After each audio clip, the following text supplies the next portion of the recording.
pessoal, eu sou o professor Ricardo, você está no canal Educação em Física. Vamos falar sobre termologia, continuar o nosso assunto. Já vimos temperatura, mecanismos de transferência de calor, dilatação e contração dos sólidos. Agora nós vamos falar de um outro efeito muito importante quando a gente fala de calor. Você já sabe, né? O cara da termologia é o calor. Então nós estamos estudando o quê? Os efeitos das trocas de calor entre os corpos. Lembrando, troca de calor só acontece quando você tem diferença de temperatura. Uma fonte quente, uma fonte fria. A fonte quente fornece calor para a fonte fria e isso tem efeitos diferentes nos corpos. Então, hoje nós vamos falar de dois efeitos físicos muito importantes: variação na temperatura e mudança de estado da matéria do corpo. Vamos relembrar. Um efeito físico que a gente já estudou é a dilatação ou contração dos corpos. Então a gente viu que quando a gente fornece calor para um corpo, ele pode variar as suas dimensões, certo? Então se a gente está fornecendo calor, ele aumenta as suas dimensões, acontece a dilatação, e quando a gente retira calor, quando ele perde calor, acontece uma contração. E vimos também que nós podemos calcular de uma maneira muito fácil essa variação, certo? Variação em uma dimensão, duas dimensões, três dimensões é a situação inicial, o comprimento, por exemplo, a área ou a superfície e o volume do corpo, o seu coeficiente de dilatação e a variação na temperatura. Mas Ricardo, por que você não escreveu beta na variação superficial e gama na variação volumétrica? Muito simples, porque normalmente os problemas, os exercícios, eles te dão o coeficiente de dilatação linear. Então você tem que lembrar, na dilatação superficial, o coeficiente beta é 2 vezes o alfa. Na dilatação volumétrica, o coeficiente gama é 3 vezes o alfa, certo? Então, dessa forma eu acho mais fácil, porque muito provavelmente a questão vai te dar o coeficiente de dilatação linear. É só lembrar que a superficial e a volumétrica, 2 vezes, 3 vezes o alfa, certo? Mas agora nós vamos ter dois outros efeitos físicos muito importantes: variação na temperatura e mudança de estado. Normalmente, esses dois efeitos são estudados separadamente, mas eu tenho notado que muitas vezes o estudante, na hora que se depara com o exercício, a primeira pergunta que ele faz é: Ricardo, usa o calor sensível ou o calor latente? Então, eu vou tentar apresentar os dois juntos para a gente ver as semelhanças e as diferenças de cada um. Acho que assim vai ficar mais fácil identificar as diferentes situações, até porque nós temos situações onde nós usamos os dois cálculos, certo? Você pode ter um processo em que há variação de temperatura e mudança de estado físico. Vamos dar um exemplo aqui, ó. Eu tenho aqui um recipiente com gelo a menos 10 graus Celsius e uma fonte quente está fornecendo calor para esse recipiente. A gente sabe, né? Se você tem gelo, o gelo começa a esquentar. O que acontece com o gelo? Isso, o gelo derrete. Pois, no estado final, nós podemos ter, por exemplo, um recipiente agora, água a 5 graus Celsius. Mas vamos analisar primeiro o processo inteiro. Antes do gelo virar água a 5 graus, o gelo tem que derreter, certo? Então ele tem que mudar de estado, do estado sólido, água, estado sólido, a menos 10 graus Celsius, ela não vira água, estado líquido, a 5 graus Celsius. De repente, primeiro o gelo tem que esfriar, primeiro o gelo tem que esquentar até gelo a 0 graus, depois ele começa a derreter. A gente sabe que nesse processo de fusão a temperatura não se altera, se mantém em 0 graus, certo? Depois que todo o gelo passou do estado sólido para o estado líquido, aí sim a fonte quente continua fornecendo calor, continua fornecendo energia térmica, isso, muito bem. E o que acontece com a água? Agora já no estado líquido, começa a elevar a sua temperatura até chegar nesse estado, por exemplo, água a 5 graus Celsius. Então nós percebemos que neste processo nós tivemos dois tipos de efeito físico, quando uma fonte quente estava fornecendo calor para uma substância. Primeiro, variação na temperatura. Ó, o gelo passou de menos 10 a 0 graus. Depois, mudança de estado. O gelo passou do estado sólido para o estado líquido. E de novo, variação na sua temperatura. A água, agora já no estado líquido, passou de 0 graus até 5 graus. Então, esses dois efeitos físicos, variação na temperatura e mudança de estado físico, é o que nós vamos estudar nessa parte da termologia. Para isso, a gente tem que fazer algumas definições. Eu vou apagar o quadro e a gente já volta. Então, antes da gente começar esse assunto, algumas definições precisam ser feitas, certo? Porque na física, óbvio, né? Toda vez que a gente vai fazer medidas, nós temos que definir quais são essas grandezas que estão sendo medidas e a fórmula de medição, certo? Então, vamos lá. Primeira definição, caloria. O que é caloria? Caloria, nós já vimos que é quantidade de calor, certo? Mas qual que é a definição de caloria? Definição de caloria é a quantidade de calor que eleva a temperatura de 1 grama de água pura de 14 graus Celsius e meio para 15 graus Celsius e meio.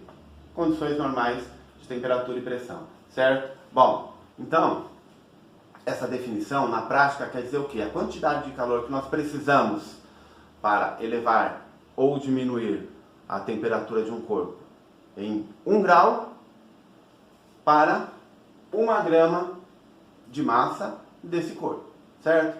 Caloria, então, é uma medida de calor, uma medida de energia. Sistema Internacional, energia é medido em joule, certo? Qual que é a relação, então, entre caloria e joule? Uma caloria é aproximadamente 4,19, 4,2 joules, certo? Então, caloria, quantidade de calor que eu preciso fornecer ou retirar de um corpo para que 1 grama dessa substância varie a sua temperatura em 1 grau. Bom, capacidade térmica de um corpo. O que é a capacidade térmica de um corpo? Quando eu estou falando da capacidade térmica de um corpo, eu estou pegando um corpo por inteiro, por enquanto. Não preciso saber qual que é a massa dele. Cada corpo tem uma capacidade térmica diferente. O que é a capacidade térmica, então? É a quantidade de calor aplicada nesse corpo que provoca a variação de 1 grau na sua temperatura.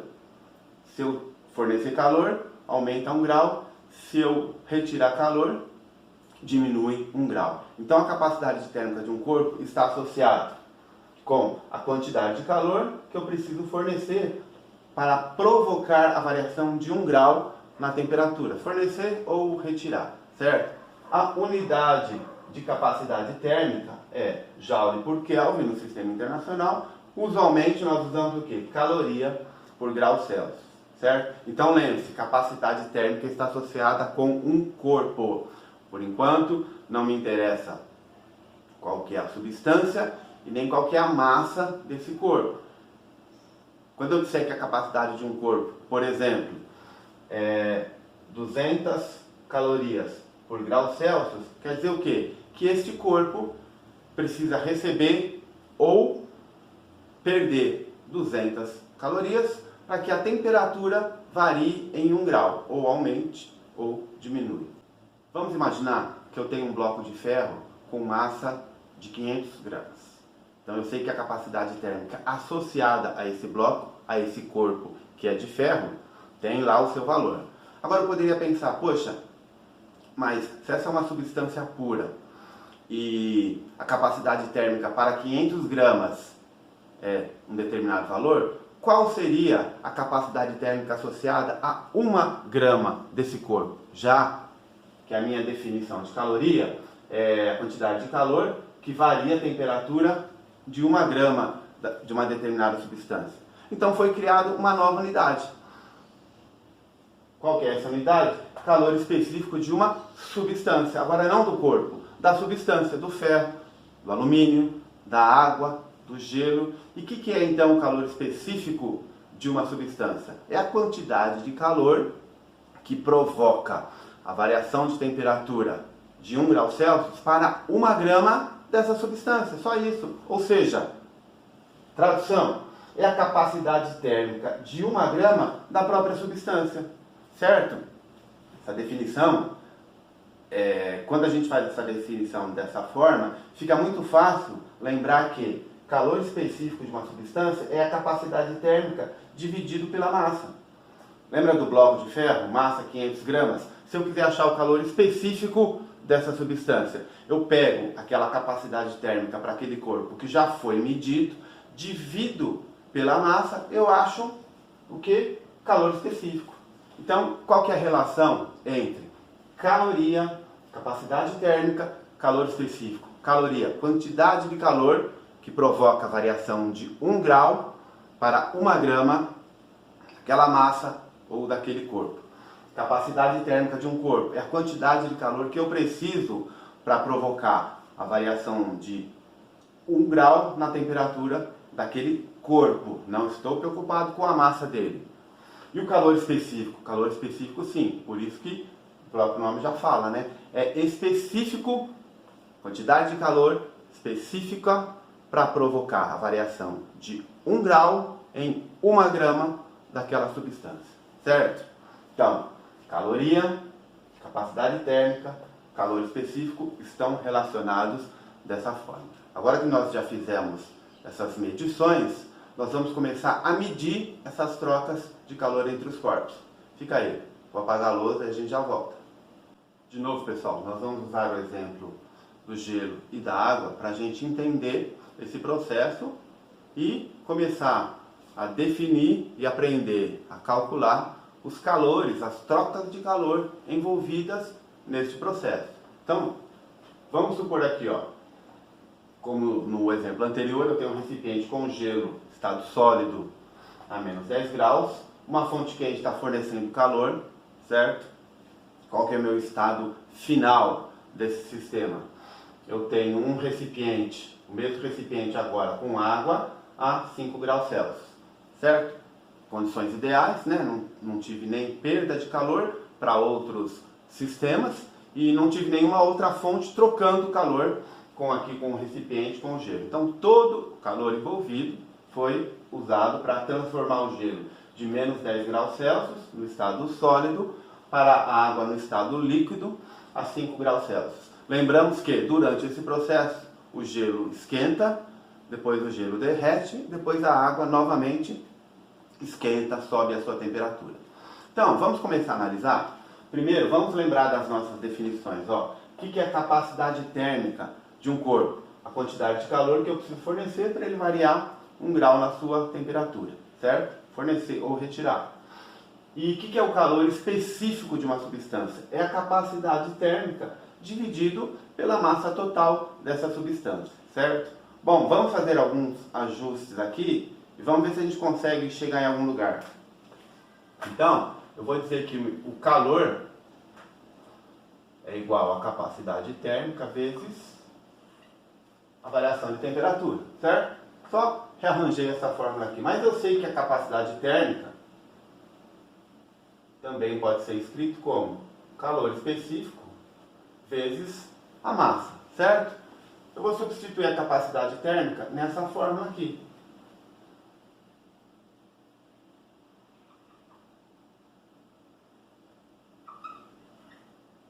Então, nós chegamos na nossa famosa expressão Q-macete. O calor que eu preciso fornecer para uma substância com uma determinada massa, que tem um determinado calor específico, para que provoque uma variação de temperatura nesse corpo. Então percebam, este calor ele está associado com o quê? Com a variação de temperatura, certo? Então esse calor tem nome. Esse é o famoso calor sensível.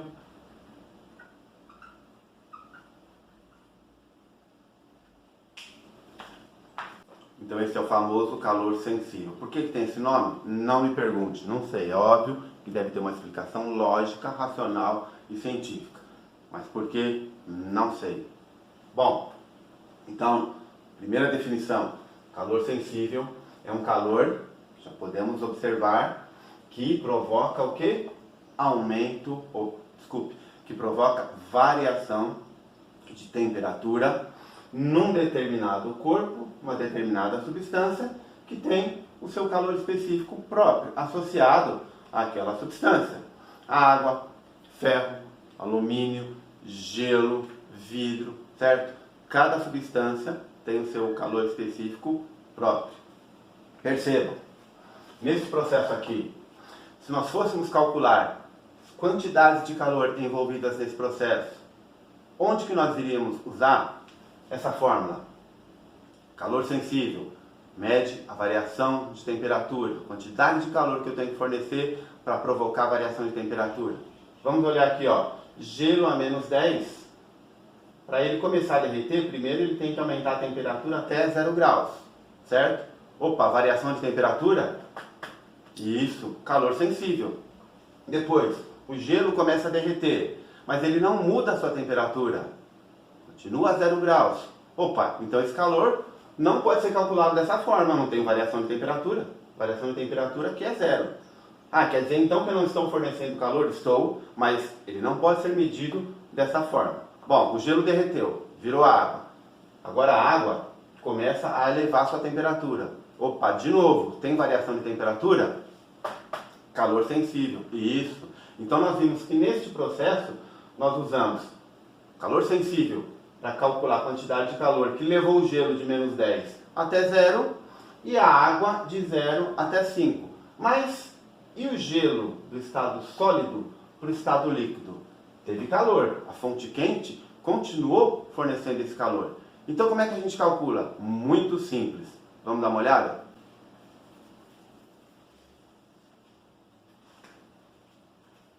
Bom, nós percebemos que na mudança de estado físico não tem variação de temperatura. Então não serve esta fórmula. Mas eu sei que algum calor está sendo fornecido para que aquela substância, para que a massa daquela substância possa mudar de estado. Então está associado com o quê? Óbvio, né? Em primeiro lugar, com a massa daquela substância. E deve estar associado também com alguma propriedade dessa substância de receber ou ceder calor e isso mudar o seu estado físico. E essa propriedade é que nós chamamos de calor latente. Então, esse calor latente, o que é? É a quantidade de calor que eu preciso fornecer para provocar a mudança de estado físico de uma quantidade de massa M, certo? Dá para medir isso? Dá. Então, essa medida é chamada o quê? De calor latente, ou quantidade, né, de calor latente. Então aqui, ó, quantidade de calor sensível, mudança de temperatura, de qual massa? A massa, no nosso caso aqui, ó, de gelo que está nesse recipiente. Vamos supor que eu tivesse 200 gramas de gelo, certo? E depois, o gelo diminuiu de temperatura, chegou a 0 graus, começou a mudar de estado, não tenho mais variação de temperatura. Não uso calor sensível para mudar, para medir este processo. Uso o quê? Quantidade de calor latente, que é a quantidade de calor que está sendo fornecida para que a mesma massa, nesse caso, possa mudar de estado. De água no estado sólido para água no estado líquido. E depois, a fonte quente continua fornecendo calor e eu vou precisar de uma certa quantidade de calor para que ainda a mesma massa passe de água a 0 graus para água a 5 graus. Então perceberam esse processo? Calor sensível, calor latente mede quantidade de calor. Calor sensível provoca variação de temperatura. Calor latente provoca mudança de estado físico. Agora dá uma olhada nesse processo aqui. Supondo que eu não tenho nenhum tipo de perda, uma situação ideal.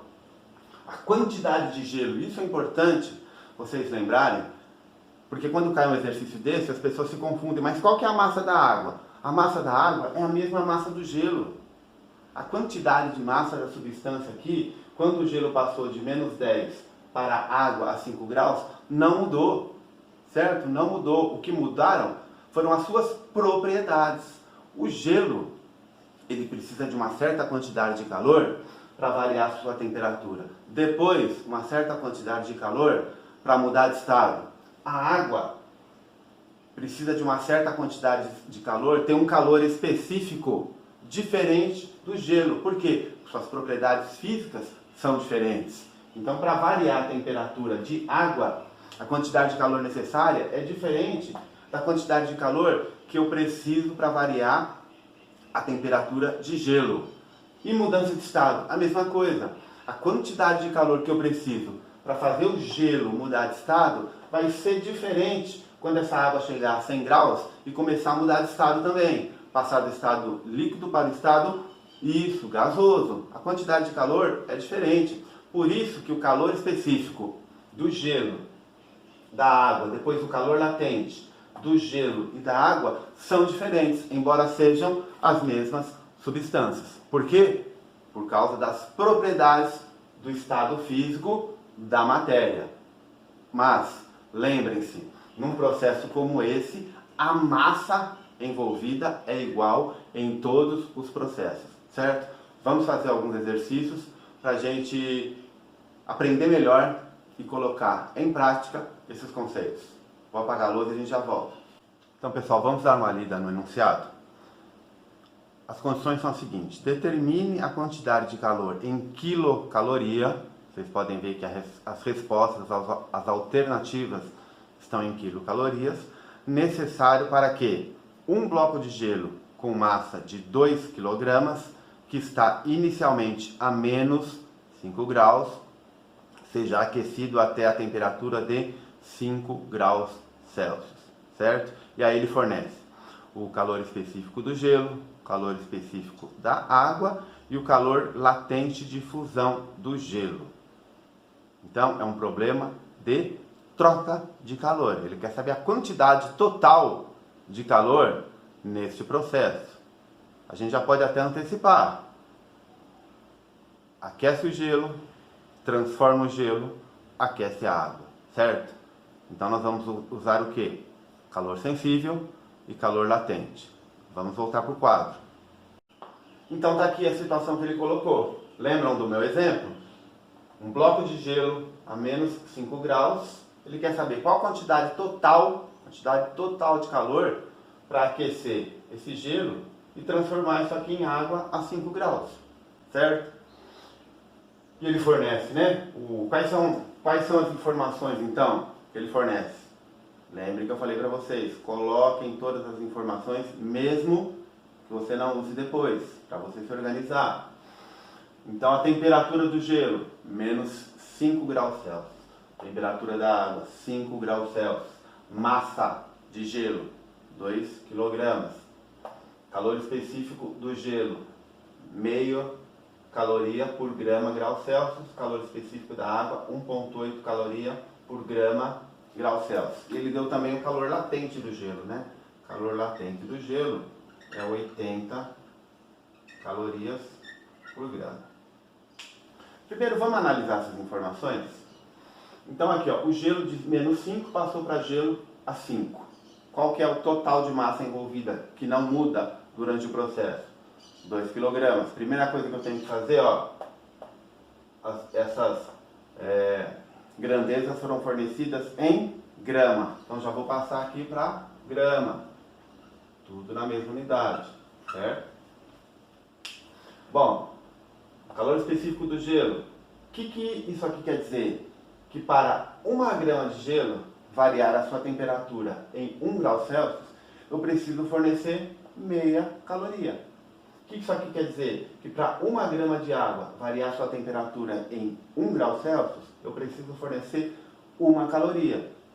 E o calor latente? Percebam, calor latente não cita temperatura. Então, o que é o calor latente? O calor latente está me dizendo que é a quantidade de calor que eu preciso fornecer para provocar uma mudança de estado de 1 grama dessa substância. Então, aqui não está falando em temperatura, certo? Aqui tem um multiplicado, tá? Bom, então lembrando as fórmulas do calor sensível, do calor latente, que macete e o que mole. Em qual processo nós vamos aplicar cada uma delas? Simples. Tem mudança de temperatura? Que macete. Tem mudança de estado? Que mole. Simples. Calculamos essas trocas de calor e depois somamos tudo, achamos a quantidade de calor total necessária nesse processo. Então vamos para o primeiro processo.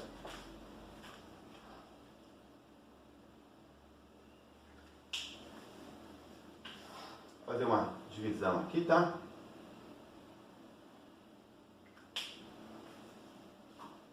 Então, primeiro processo, aquecer o gelo de menos 5 até 0 graus. Então, como é que fica? Que macete nele? Então, qual que é a quantidade de calor nesse processo? Massa, 2.000 gramas, vezes, calor específico de quem? Gelo, cuidado, 0,5. E a temperatura de menos 5 até 0, 0 menos menos 5, mais 5 graus, tá? Cuidado, pessoal, esse sinal aqui é muito importante, tá? Variação, lembre-se, estado final menos estado inicial. Isso serve para qualquer grandeza, certo? E por que esse sinal é importante? Quando a variação de temperatura é positiva, significa que o corpo está ganhando calor. Quando a temperatura é negativa, significa que o corpo está... Isso, o aluno esperto já percebeu. Está perdendo calor, certo? Vamos calcular isso aqui? 2.000 vezes meio, 1.000 vezes 5, 5.000. 5.000 o quê? 5.000 calorias. Então eu vou chamar aqui, ó, processo 1, 5.000 calorias. Vamos para o processo 2. Vou fazer diferente aqui, cor diferente, só para ficar mais fácil depois vocês revisarem, tá? Qual que é o processo 2 então? Agora o gelo já está em 0 graus. Vai mudar a temperatura? Não. Agora vai mudar de estado. Mudança de estado é o que mole. Que mole. Então esse é o processo 2. Qual que é a quantidade de gelo? É a mesma, a massa não mudou. 2.000 gramas. Vezes calor latente de fusão. 80. 8 vezes 2.000. 8 vezes 2, 16. Mais 10. 160.000 calorias. Certo? Então, já calculamos calor necessário para o gelo esquentar, calor necessário para o gelo derreter. Agora falta calcular o quê? O calor necessário para a água agora esquentar até 5 graus. Opa, variação de temperatura? Isso, que macete, que macete. Vamos lá? Então vamos para o processo 3. Aumento de temperatura agora da água já no estado líquido. Que macete de novo.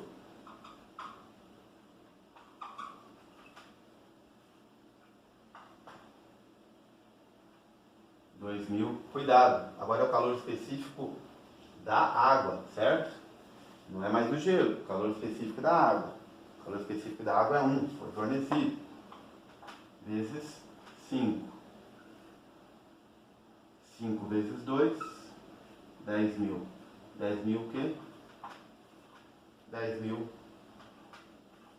calorias.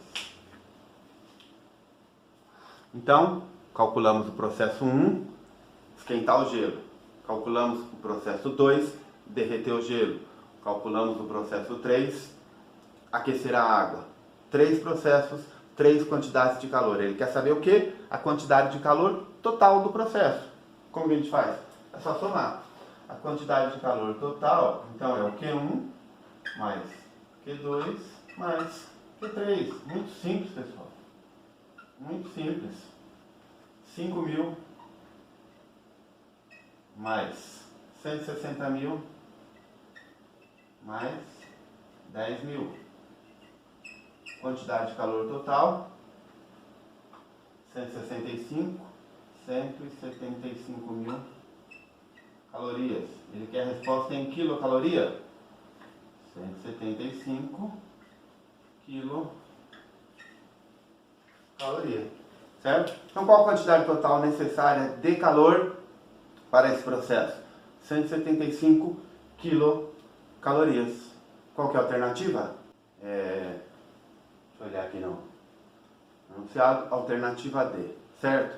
Pessoal, calor sensível, calor latente, muito tranquilo, tá? Vocês perceberam que a gente fazendo essa análise juntos, nós podemos perceber as semelhanças e as diferenças? Então, troca de calor, vamos fazer um resumão agora, hein? Troca de calor, vario a temperatura. Se eu cedo calor para um corpo, a sua temperatura aumenta.